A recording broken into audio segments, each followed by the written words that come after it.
Hannah William was the kind of woman who seemed to have it all together.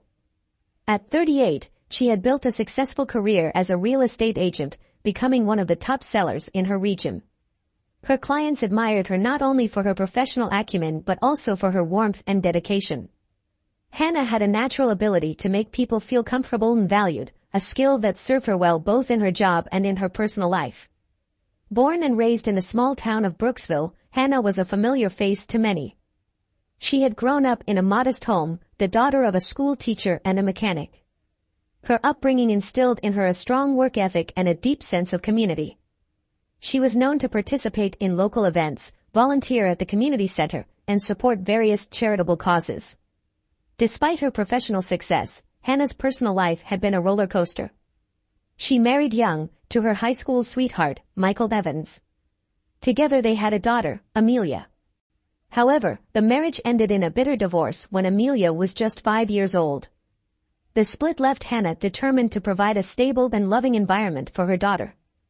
It was a few years after her divorce that Hannah met Greg William, a local entrepreneur. Greg was charming and ambitious, running his own small but growing business. He had a magnetic personality, and it wasn't long before he swept Hannah off her feet. Their courtship was swift, and they married within a year of meeting. To outsiders, they appeared to be the perfect couple, embodying the promise of second chances and new beginnings. Hannah poured her heart into blending their family. She worked hard to ensure that Amelia felt secure and loved, even as she navigated the complexities of having a new stepfather. Greg, for his part, appeared to be a doting husband and stepfather, often seen attending Amelia's school events and family gatherings. Life for the Williams seemed picture-perfect. Their home, a charming two-story house on Maple Street, was often the envy of their friends and neighbors. The house was always well-kept, filled with laughter, and adorned with photos of happy moments, vacations, birthdays, holidays, and more. Hannah's friends often remarked on how she managed to balance her demanding career with her roles as wife and mother so effortlessly. Amelia, now 16, was a typical teenager. She was smart and driven, qualities she inherited from her mother. However, adolescence brought its own set of challenges. Amelia's relationship with Hannah was marked by typical teenage rebellion and occasional clashes over curfews, friends, and schoolwork. Despite these, Hannah's love for Amelia was unwavering, and she always tried to bridge the gap between them with patience and understanding. Yet, beneath this seemingly perfect facade, not everything was as it appeared. There were moments when Hannah felt a creeping unease, a sense that something was amiss. Greg, who had once been so attentive and loving, started becoming more distant. He worked late more often and seemed preoccupied even when he was at home. Hannah brushed off her concerns, attributing them to the pressures of his growing business. Amelia, too, had become more withdrawn. She spent more time in her room, her phone constantly in hand. Hannah noticed the changes but assumed they were typical teenage behaviors, not suspecting that her daughter was harboring secrets of her own. Hannah's professional life remained a bright spot amid her growing personal concerns. She was deeply respected in Brooksville, not only for her real estate prowess but also for her genuine care for the community. She had helped many families find their dream homes and was always ready to lend a hand to those in need. Her colleagues admired her tenacity and her clients appreciated her honesty. Every year, Hannah organized a charity drive to support local shelters and food banks, an initiative that had become a staple event in Brooksville. Her involvement in these causes earned her numerous accolades and a reputation as a pillar of the community. As Hannah juggled her responsibilities, she remained hopeful that whatever tensions existed in her family would eventually resolve. She believed in the strength of love and commitment, and she was determined to hold her family together. But beneath the surface, the undercurrents of betrayal and deception were growing stronger, setting the stage for a tragedy that would shatter the peace of Brooksville and unravel the very fabric of Hannah's life. It was a crisp autumn morning in Brooksville, the kind of morning that Hannah William would have loved. The leaves were turning brilliant shades of orange and red, and a gentle breeze carried the scent of fall through the air. But on this particular day, the beauty of the season was overshadowed by a sense of foreboding. Hannah's colleague, Mia Johnson, had been trying to reach her since the previous evening. They had an important meeting scheduled that morning with a high-profile client looking to purchase a property. Hannah's absence was unusual. She was always punctual and professional. When Hannah failed to show up at the office, Mia decided to stop by her house to check on her. As Mia approached the William residence, she noticed something was off. The front door was slightly ajar, an unusual sight given Hannah's meticulous nature. Hesitant but concerned, Mia called out Hannah's name as she stepped inside. The house was eerily silent, the usual warmth and vibrancy absent. Mia's heart pounded as she ventured further into the house. The living room was in disarray, with furniture overturned and a broken lamp on the floor. A sense of dread filled her as she made her way to the kitchen, where she encountered a scene that would haunt her forever. Hannah lay motionless on the cold tile floor, her body covered in blood. She had been brutally stabbed multiple times, and her lifeless eyes stared blankly at the ceiling. The room was a chaotic mess, with blood spattered across the walls and floor. A broken wine glass lay near her hand, and a knife used in the attack was discarded nearby. Overwhelmed with shock and horror, Mia stumbled back, her breath coming in short gasps. She fumbled for her phone and dialed 911, her voice shaking as she described the scene to the dispatcher. Within minutes, the sound of sirens filled the air, and the once quiet street was soon bustling with police cars and emergency responders. Detective Mark Rogers was the first to arrive, followed closely by his partner, Detective Linda Hayes. Both seasoned investigators, they quickly assessed the scene. Mark's face hardened as he took in the brutality of the attack, while Linda's eyes reflected a mix of determination and sorrow. As the detectives began their work, neighbors gathered outside, whispering in hushed tones. Brooksville was a small town where everyone knew each other, and the news of Hannah's murder spread like wildfire. The community was in shock. Hannah was a beloved figure, and the idea that someone would harm her was unthinkable. Mia, still in a state of shock, was taken aside by an officer to provide a statement. She recounted her attempts to reach Hannah, her growing concern, and the horrifying discovery. Her hands trembled as she spoke, and tears streamed down her face. Detective Rogers and Detective Hayes methodically secured the crime scene, ensuring that every piece of potential evidence was preserved. Forensic technicians arrived to collect samples, take photographs, and document the scene in painstaking detail. Blood samples, fingerprints, and the discarded knife were among the key pieces of evidence collected. Rogers directed his team with precision, ensuring that nothing was overlooked. He knew that the first 48 hours of an investigation were critical, and the thoroughness of their initial work could make or break the case. Hayes interviewed neighbors, gathering any information they might have about the events leading up to the murder. As the day wore on, the detectives began to piece together a rough timeline of the crime. The overturned furniture and signs of struggle suggested that Hannah had fought her attacker. The broken wine glass indicated that she might have been caught off guard while relaxing at home. Interviews with neighbors revealed that several of them had heard raised voices coming from the William residence the previous evening. Some mentioned seeing Greg's car parked in the driveway late at night, which was unusual given his claim of being away on business. Detective Hayes took on the difficult task of informing Greg and Amelia about Hannah's death. Greg, who had been at his office, arrived home looking visibly distraught. He was led away from the scene by officers to provide a statement. Amelia, who was at school, was picked up by a police officer and brought home. The news of her mother's murder hit her hard, and she broke down in tears upon hearing it. Both Greg and Amelia were taken to the police station for questioning. Their reactions would be closely scrutinized as the investigation continued, with detectives keenly aware that initial interviews often provided crucial insights. As night fell, Brooksville was left reeling from the day's events. Candles and flowers began to appear on the Williams' front lawn, a makeshift memorial for Hannah. The community's grief was palpable, and a sense of unease settled over the town. The murder of Hannah William was not just a tragic loss, it was a wake-up call for Brooksville. Behind the closed doors of seemingly perfect homes, dark secrets and hidden tensions festered. As the investigation unfolded, these secrets would come to light, revealing a web of deceit and betrayal that would shock everyone. Detective Mark Rogers and Detective Linda Hayes knew they were facing a complex and deeply personal case. Hannah Williams' murder wasn't just a random act of violence, it was an intimate crime, committed by someone close to her. Their first step was to gather all available evidence and begin interviewing those closest to Hannah. The detectives set up their base of operations in the William house, converting the dining room into a temporary command center. They pored over the initial crime scene reports, reviewing the evidence collected and the statements given by neighbors and Mia Johnson. The forensic team worked tirelessly, analyzing the blood samples, fingerprints, and the broken wine glass found at the scene. The knife, covered in both Hannah's and another person's blood, was a crucial piece of evidence. They also examined Hannah's phone, looking for any clues in her recent communications. The initial analysis revealed no signs of forced entry, suggesting that Hannah had known her attacker and willingly let them into the house. The struggle indicated that she had fought back, but the brutality of the attack pointed to a crime of passion. Detective Hayes took the lead on interviewing Greg William. Greg sat in the interrogation room, his face pale and drawn. He looked like a man who had aged 10 years overnight. Hayes began with the basics, asking him to recount his whereabouts the previous evening.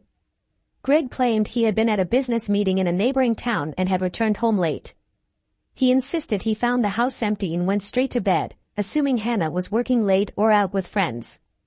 His alibi seemed plausible, but there were inconsistencies. The neighbors had seen his car in the driveway earlier than he claimed to have returned. Next, Hayes interviewed Amelia Evans. The teenager was visibly shaken, her eyes red from crying. Hayes approached her gently, aware of the trauma she was experiencing. Amelia confirmed she had been at a friend's house, returning home around midnight. She claimed she hadn't noticed anything unusual, as she went straight to her room. Detective Rogers focused on the broader picture, reviewing Hannah's phone records and diary entries.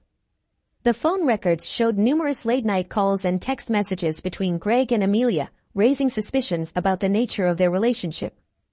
The diary entries, while not explicit, hinted at growing tension between Hannah and her husband, as well as concerns about Amelia's behavior. Interviews with friends and colleagues provided more context. Mia Johnson mentioned that Hannah had confided in her about feeling increasingly isolated in her marriage. A breakthrough came when the forensic team discovered fingerprints on the wine glass that didn't match either Hannah or Greg. Further analysis identified them as belonging to Amelia. This discovery led to a more in-depth examination of her activities and relationships. Rogers and Hayes re-interviewed Amelia's friends, uncovering a crucial piece of information from Rachel Cooper, Amelia's best friend. Rachel hesitated before revealing that Amelia had been involved in a secret affair with Greg. According to Rachel, Amelia had been increasingly anxious and paranoid about her mother discovering the truth. With this new information, the detectives began to piece together a disturbing narrative. Greg and Amelia's illicit relationship had created a volatile situation in the William household. Hannah, likely aware of the affair, had become a threat to their secret. The evidence pointed towards a confrontation that escalated into violence. The hidden camera footage from the living room provided the final link. It showed a heated argument between Hannah, Greg, and Amelia the night of the murder. The footage captured Hannah accusing them of betrayal, Greg attempting to calm her down, and Amelia, in a fit of rage, grabbing the knife from the kitchen. Detective Rogers and Detective Hayes knew they had to proceed carefully. They gathered all the evidence, ensuring their case was airtight before making any arrests. They obtained search warrants for Greg's and Amelia's phones, uncovering further incriminating messages that detailed their affair and discussed their fears of Hannah's reaction. The detectives also brought in a forensic psychologist, Dr. Laura Mitchell, to profile the dynamics within the William family. Dr. Mitchell's analysis supported the theory of a crime of passion, driven by fear, guilt, and the desperate desire to keep their affair hidden. With the evidence mounting, Rogers and Hayes prepared to make their move. They coordinated with the district attorney to ensure they had strong grounds for the arrests and subsequent prosecution. The case was complex, involving layers of deceit and emotional turmoil that required careful handling. They first arrested Greg William at his office, taking him into custody without incident. Greg's expression was a mix of resignation and defiance, knowing the evidence against him was overwhelming. Next, they apprehended Amelia at school, a heartbreaking scene that left her friends and teachers in shock. The news of the arrest spread quickly through Brooksville, deepening the community's grief and disbelief. The once respected Greg William was now seen as a manipulative predator, and Amelia, a confused and manipulated teenager, became a tragic figure in a dark and twisted tale. As the investigation moved towards the trial, the detectives remained focused on uncovering every detail. They were determined to bring justice for Hannah William, whose life had been brutally cut short by the very people she loved and trusted. Detective Linda Hayes sat across from Greg William in the interrogation room, observing him closely. Greg, 42, had the appearance of a man accustomed to control. His sharp suit, meticulously combed hair, and steely gaze spoke volumes. Despite his calm demeanor, beads of sweat formed on his brow as Hayes began her questioning. Mr. William, can you walk us through your whereabouts on the night of your wife's murder? Hayes asked, her tone professional but firm. Greg recounted his version of events. He claimed to have been at a business dinner in a neighboring town, returning home late to find the house dark and quiet. He insisted he went straight to bed, assuming Hannah was either working late or out with friends. Hayes noted the inconsistencies with the neighbor's security footage showing his car arriving earlier than he stated. Greg's calm facade cracked slightly under the pressure of the detective's relentless questioning. You're lying, Greg, Hayes finally said, sliding a series of photos across the table, timestamps from the security footage and screenshots of incriminating texts between him and Amelia. We have proof you were home earlier. Explain this. Greg's face turned pale. He stammered, trying to weave a plausible story, but the evidence was overwhelming. The once charismatic businessman now seemed like a trapped animal. Detective Mark Rogers had the delicate task of interviewing Amelia Evans. The 16-year-old sat in a small, dimly lit room, her hands trembling. Rogers approached her with a gentler touch, aware of the trauma and manipulation she had endured. Amelia, we're trying to understand what happened, Rogers began softly. We know about your relationship with Greg. We need to hear your side of the story. Amelia's eyes filled with tears as she recounted her relationship with Greg. It began with innocent compliments and quickly escalated into a secret affair. She described feeling special and loved, emotions that soon turned into fear and guilt. She revealed how Greg had convinced her that Hannah discovering their relationship would destroy everything. He said she'd ruin our lives, Amelia sobbed. He said we had to do something. Rogers leaned in, his voice calm and reassuring. Did you feel pressure to act, Amelia? Did Greg ask you to hurt your mother? Amelia nodded, her voice barely above a whisper. He made me believe it was the only way. I didn't want to, but I was so scared. I didn't know what else to do. The detectives briefly considered other suspects, including Hannah's ex-husband, Michael Evans. Michael had a history of volatile behavior and had recently fought for custody of Amelia. However, his alibi was solid, and there was no direct connection to the events on the night of the murder. Interviews with Michael and his associates yielded no credible leads, reinforcing the focus on Greg and Amelia. As more evidence emerged, the detectives painted a clearer picture of Greg's manipulative nature. Testimonies from colleagues and friends described Greg as charming but controlling. He had a reputation for getting what he wanted, often at the expense of others. Mia Johnson's testimony was particularly revealing. She recounted several conversations with Hannah, who had confided her suspicions about Greg's behavior. Hannah had felt increasingly isolated, sensing something was terribly wrong but unable to pinpoint the source. The detectives compiled the digital and physical evidence, building a comprehensive case. The texts and emails between Greg and Amelia showed a clear pattern of manipulation and fear. Greg had consistently reassured Amelia, suggesting they needed to take drastic measures to protect their secret. If she finds out, our lives are over, one message read. We have to do something. The voice memos Amelia had recorded detailed her growing anxiety and Greg's coercive tactics. In one particularly chilling memo, Amelia's voice trembled as she described a conversation with Greg. He said this is the only way, she whispered. I don't want to, but I can't lose him. As the details of the investigation became public, Brooksville was thrown into turmoil. Greg William, once a pillar of the community, was now vilified. Opinions on Amelia were divided. Some saw her as a victim of Greg's manipulation, while others viewed her as equally culpable. Vigils were held in memory of Hannah William, her friends and family struggling to comprehend the depth of the betrayal. The community's grief was palpable, a somber backdrop to the unfolding drama. Local news outlets covered the story extensively, with headlines like "Respected Businessman Turns Killer," "The Greg Williams Scandal," and "Teenage Lover or Manipulated Victim." The Amelia Evans Story. The case captivated the town and the nation, everyone eager to see justice served. With Greg's manipulation exposed and Amelia's confession providing critical insight, the detectives were confident in their case. They had pieced together the tragic sequence of events leading to Hannah's murder, driven by a toxic mix of fear, love, and desperation. As they prepared for the next phase, they knew the courtroom would be the stage for the final act of this harrowing story. The complex dynamics between Greg, Amelia, and Hannah highlighted the devastating consequences of deceit and manipulation. The trial promised to be a dramatic and emotional reckoning, with the fates of Greg and Amelia hanging in the balance. The community of Brooksville braced for the legal battle ahead, united in their hope for justice for Hannah William. The district attorney's office, led by prosecutor Karen Thompson, meticulously prepared the case for trial. Thompson knew that the emotional weight of the case and the community's interest would make this a highly scrutinized trial. She ensured that every piece of evidence, from the forensic analysis to the digital communications, was organized to present a clear and compelling narrative. Greg's defense team, led by the experienced attorney Robert Mason, planned to argue that Greg had no direct involvement in the murder. They intended to paint Amelia as an unstable teenager who acted out of jealousy and impulsiveness. Mason's strategy hinged on discrediting Amelia's confession and creating doubt about Greg's role. The trial of Greg William and Amelia Evans began with intense media coverage. The courtroom was filled with reporters, community members, and friends of the Williams, all eager to see justice served. Prosecutor Thompson opened with a powerful statement, outlining the betrayal and manipulation that led to Hannah Williams' tragic death.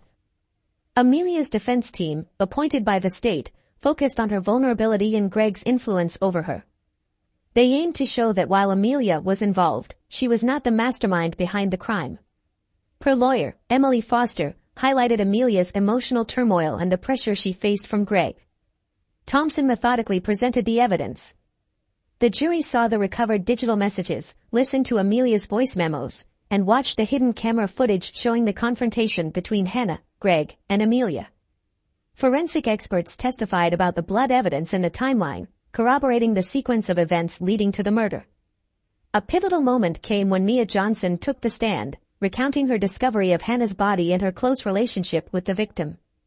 Her emotional testimony reinforced the brutality of the crime and the personal betrayal involved. Greg's attorney, Robert Mason, cross-examined witnesses, attempting to cast doubt on the prosecution's narrative. He argued that the digital messages were open to interpretation and that Amelia's confession was coerced under duress. Mason portrayed Greg as a man caught in a tragic situation, manipulated by a troubled teenager. Emily Foster, representing Amelia, focused on her client's psychological state. She brought in a forensic psychologist who testified about Amelia's vulnerability and the impact of Greg's manipulation. Foster's strategy aimed to mitigate Amelia's culpability, emphasizing her role as a victim in the toxic relationship.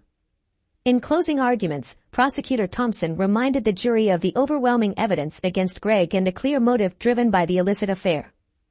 She urged them to see through the defense's attempts to obscure the truth. Mason and Foster, in their closing statements, reiterated their clients' narratives, seeking to create reasonable doubt. After deliberation, the jury returned with a verdict. Greg William was found guilty of second-degree murder and conspiracy to commit murder. Amelia Evans was found guilty of manslaughter, recognizing her involvement but also considering her manipulated state. Greg was sentenced to life in prison, while Amelia received a 15-year sentence with the possibility of parole. The verdict brought a measure of closure to the community of Brooksville. While justice was served, the town remained haunted by the tragic events that unfolded within the William household. The trial underscored the devastating consequences of betrayal and manipulation, leaving a lasting impact on all who were touched by the tragedy.